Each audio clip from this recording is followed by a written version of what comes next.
19대 대선에서는 탈핵에 관한 정책이 논의가 되고 있습니다.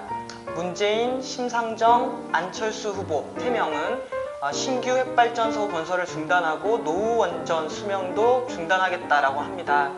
전향적이라고 일단은 생각합니다. 왜냐하면 지금 현재 우리 25개 핵발전소가 있는데 2029년까지 12개가 수명이 끝나기 때문에 이 공약이 그대로 지켜진다면 2029년도에 한국의 핵발전소 개수는 13개가 됩니다. 기존에 36개까지 확대되는 거에 비하면 나아진 거죠. 물론 녹색당은 탈핵의 시급성을 보할 때 2030년까지는 중단되어야 된다고 봅니다. 지난 5년 동안 핵없는 사회를 위한 공동행동, 많은 시민들, 녹색당, 서명운동도 하고 대안정책을 꾸준히 펼쳐왔기 때문에 일어난 변화이고요. 또 지난 경주에서의 지진도 큰 역할을 한 것 같습니다. 탈핵 공약이 반갑지만 실현이 될지 여부는 만만치 않을 것 같습니다. 현재 정부는 11기 건설 계획인데요. 핵발전소 하나에 3조 5천억입니다. 그렇게 되면 11기 시장이라고 하면은 40조에 가까운 시장인데요. 핵발전 건설에 관련된 산업계, 학계, 언론, 카르텔이 만만치 않고 이들이 반격을 할 겁니다. 전기요금 어떻게 할 거냐. 그래서 우리도 이제 탈핵을 하려면은 구체적인 얘기를 해야 합니다. 전기 소비량을 줄여야 되고, 소비량을 줄이기 위해서는 전기요금, 에너지 세제 개편 반드시 필요합니다. 지금처럼 낮은 전기요금으로 계속 전력 소비량이 늘어나고 핵발전소든 석탄이든 계속 짓는 방식은 안 되죠. 그렇게 하려면은 전기요금에 그동안 반영을 하지 않았던 환경 사회적 외부 비용을 반영해야 합니다. 핵연료세, 그리고 석탄에는 탄소세를, 교통환경에너지세는 진정한 생태세로 거듭나도록 해야 합니다.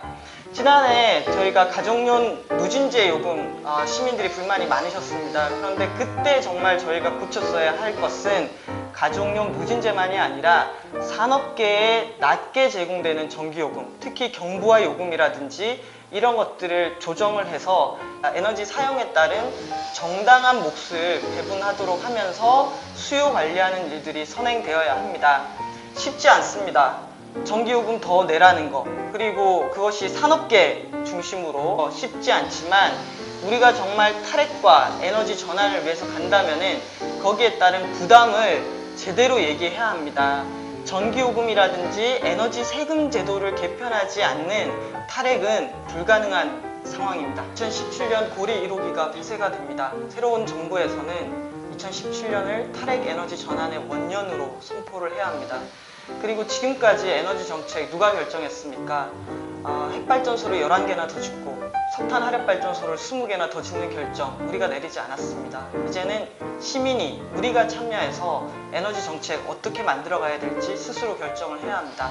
탈핵 에너지 전환 기본법 만들고 거기에 따라서 탈핵 에너지 전환 위원회를 구성해서 시민들의 참여하에 우리가 어떤 에너지를 앞으로 어떻게 써야 할지 스스로 결정하는 시간을 가져야 합니다. 그렇게 하기 위해서는 지금 추진하고 있는 8차 전력수급 기본계획 추진 과정을 전면 중단하고 충분히 시간을 가지고 에너지 전환을 논의해야 합니다.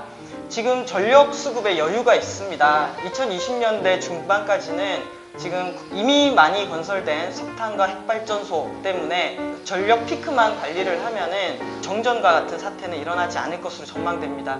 지금 이 시기에 어떻게 탈핵을 해야 할지, 그리고 에너지 가격을 어떻게 조정해야 하고 수요 관리를 하고 재생가능 에너지를 발전 차익 지원 제도를 통한 제도입을 통해서 어떻게 늘어갈지를 구체적으로 결정하고 합의를 해야 합니다.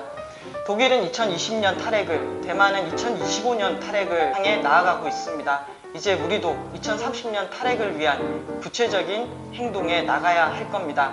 말만 한다고 탈핵이 되는 거 아닙니다. 구체적인 실행 현장에 녹색당이 여러분과 함께 하겠습니다.